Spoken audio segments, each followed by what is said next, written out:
আব্বু আমাকে ঈদের জামা কিনে দেবে না? কিনা দিব আম্মা, তোমার আব্বার কাছে টাকা হলেই তোমার একটা লাল টুকটুকে জামা কিনা দিব। ঈদ তো চলে আসতেছে, কবে টাকা পাইবো? 27-এ রাইতেই হইব আম্মা। তোমার আব্বুর কাছে টাকা হইলে তোমার প্রথমে একটা পুরীর মতো জামা কিনা দিব। সে জামা পরে তুমি পুরা গ্রাম ঘুরো।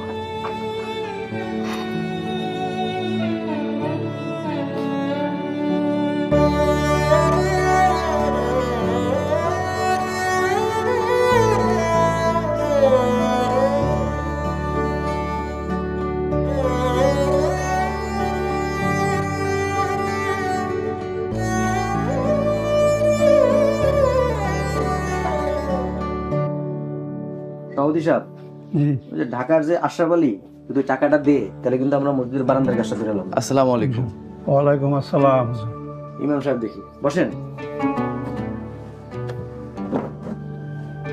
কিছু মনে না করলে একটা কথা কইতাম।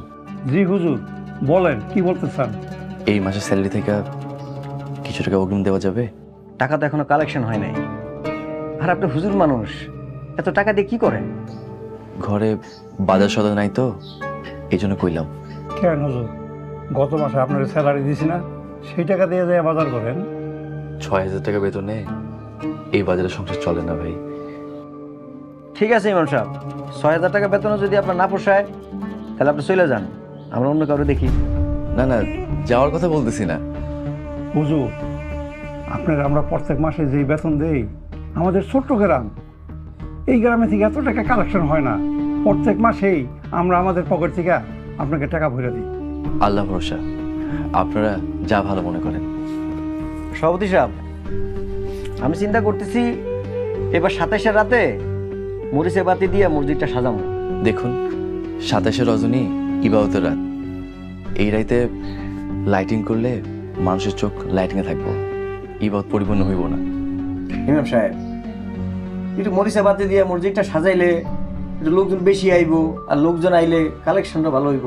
না না, মসজিদে টাকা চিন্তা কোনো যাইব না, মানুষ খুশি হয়ে যা দেয়। আপনার তো সব দিকে আছেন, একদিকে আপনি কইতেছেন আপনার পোষায় না, আরেকদিকে আপনি এদিকেও মত দিতেছেন না।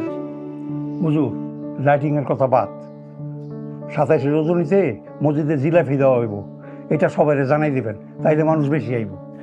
27শে রজনীতে নামাজ পড়লে যে ফজিলত আছে এইটা আমি কইতে পারবো, তাই জিলাপির দাওয়াত দিয়া আমি মানুষ আনতে পারবো না।